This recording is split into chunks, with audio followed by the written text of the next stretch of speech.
Hi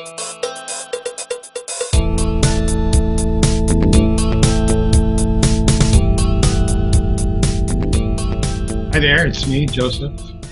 Um, we're listening to Billy McLaughlin. If you've not heard Billy McLaughlin, you should rush out and do so.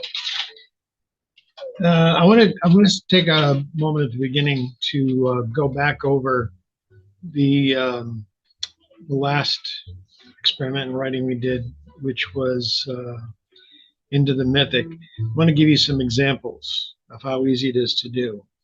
Okay, the first one I'm going to share with is from The Hidden Life of Trees, which is an amazing book, I have to tell you. Right there in the opening, the very, very beginning, years ago, I stumbled across a patch of strange-looking mossy stones in one of the preserves of old beech trees that grows in the forest I manage.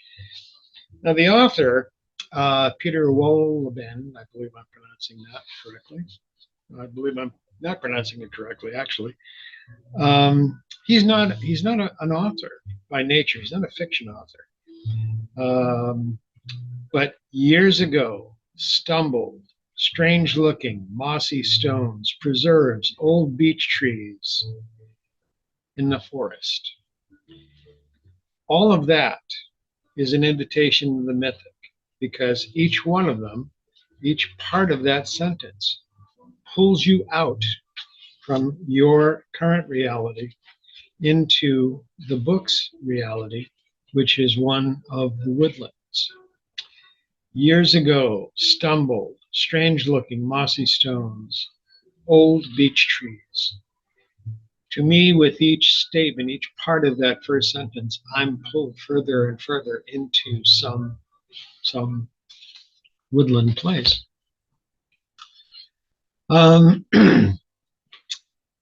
Another example would be from a separate piece by John Knowles. Looking back now across 15 years, I could see with great clarity. Okay, looking back now across 15 years. So again, here's an example of looking back now across 15 years. So we have it there. That's a dive into the mythic. The author, John Knowles, is telling you that here in the present, I can remember. I go back 15 years. Okay, very good there. And the last one, let me close this window because it's sucking up a lot of processor time. The last one is from The Name of the Rose. It was a beautiful morning at the end of November. During the night it had snowed, but only a little, and the earth was covered with a cool blanket no more than 3 fingers high. In the darkness immediately after Lauds, we heard mass in a village in the valley. Then, as the sun first appeared, we set off towards the mountains. So right there, beautiful morning in November, wherever you are, even if you're reading this in the middle of November somewhere, you're pulled into a place. During the night, it had snowed, but only a little. The earth was covered with a cool blanket, no more than 3 fingers high. Very descriptive, very much pulling you into this reality.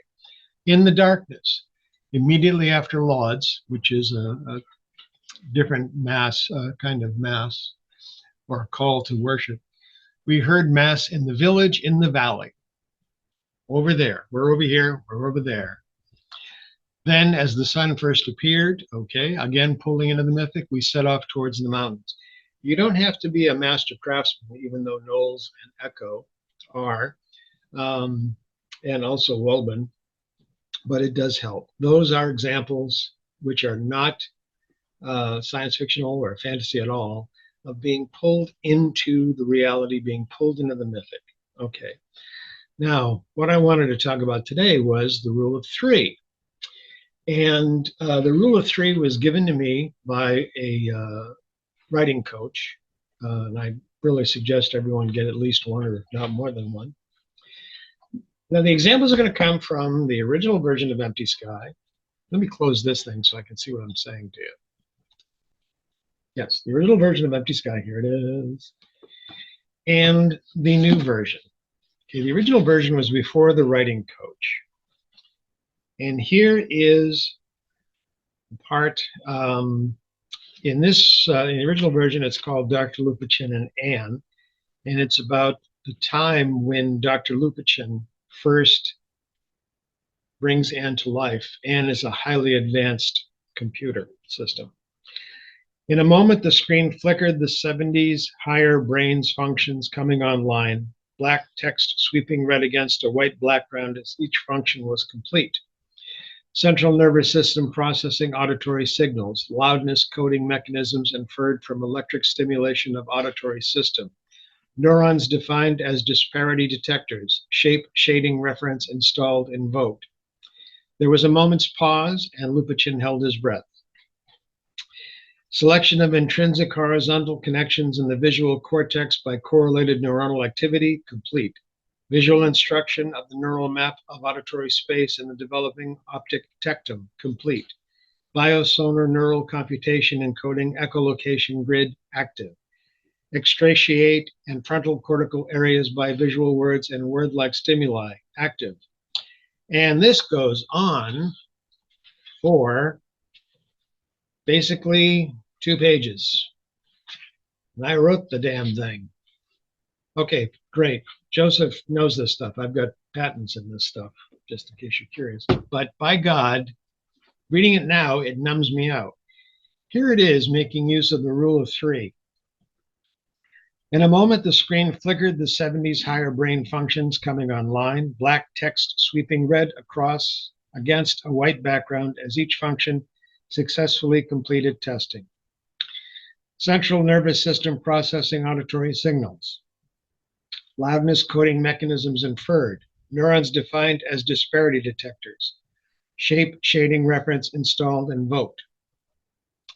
The cursor stopped at the start of a new line and blinked. 1, 2, 3. Lupachin held his breath. Visual cortex connections complete. Neural map of auditory space optic tectum complete. Biosonar echolocation grid active. Extratiate and frontal cortical areas active. 4 more lines followed, all ending in active. The cursor stopped again and blinked. 1, 2, 3, 4, 5, 6, 7. Lupachin unbuttoned his lab coat to stop sweating.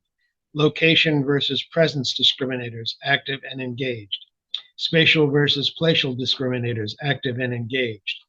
Orientation discriminators, active and engaged. The cursor stopped and blinked once more. Seconds seemed like hours. Lupachin remembered Einstein's, when a man sits with a pretty girl for an hour, it seems like a minute. But let him sit on a hot stove for a minute and it seems longer than any hour. A rapid blinking of lights filled the lab. Somatic matrix attached to experiential control converters. Learning engaged. Number 1, by using the rule of 3, i.e., don't numb the reader with too much information they don't need to understand what's going on in the story, which I did. But also what you're able to do is put in things to bring the reader out enough so that they know how they should be responding. The cursor stopped at the start of a new line and blinked. 1, 2, 3. Lupachin held his breath. Okay, he's nervous, he's anxious, he wants to make sure everything's working. 4 more lines followed, all ending in active. The cursor stopped again and blinked. 1, 2, 3, 4, 5, 6, 7. Lupachin unbuttoned his lab coat to stop sweating. Okay, so one of the things you're able to do using the rule of 3 is get actually a lot more character revelation information to the reader by basically not bashing them over the head with how smart you are. Okay. The other example I want to give you is from The Augmented Man. And it's not very far in. It's about number 9, page 9 in. It's in the 2nd April 2053, 1835 hours chapter, which is actually the 2nd chapter in the book. Now I have to emphasize that I'm only going to be reading from this, here you go, yep. But I want to emphasize how different this was in the unpublished, thank God, version. Broken bar taps lay near his feet, bud, rolling rock, and cores among them. Some local brands, no designer labels, no craft brews, no light beers, no imports. Inside, Donaldson saw a mix of Biker's Bar and Slaughterhouse, Harley Davidson, Indian Norton, and similar decal stenciled mirrors, now shattered, lining the wall behind the bar. Shattered bottles of Saloknoya, Hiram's, Jack Daniels, and assorted bourbons and rye stood like sentinels behind the bar against the broken mirrors. In the original versions that I had written and not gotten published, thank God, was I going on telling you how much I knew about motorcycles, brands you could care less about, that I had researched and found. And as they say, I suffered through all this research, so now you will too. Ditto for the number of beers, ditto for the number of hard liquors, hard alcohols, whatever you call them.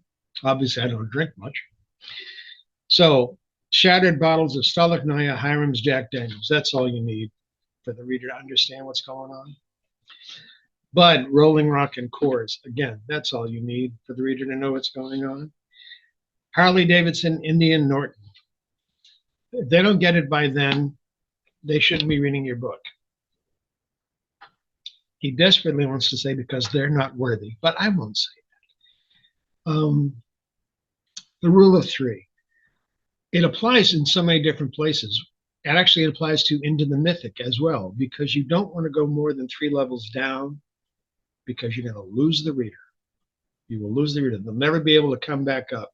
And chances are, to be honest with you, you may not be able to write them back up. So rule of three, don't bash the reader over the head. Even if you're doing it Into the Mythic, 3 levels down, 3 levels up. When you're naming stuff to give a sense of place, a sense of scenic evaluation, just do 3. Name 3 mountains. You're done with naming the presidentials. Let everyone else figure it out. It's really useful. I find it allows me to get more information to the reader that they need as rapidly as possible and add responses from the characters to what that information is so that I can get them interested and keep them moving through the story. Hope that's helpful. Thank you. Bye-bye. Yes, I'm looking for the stop record button. Can you tell? You think I know exactly what it is.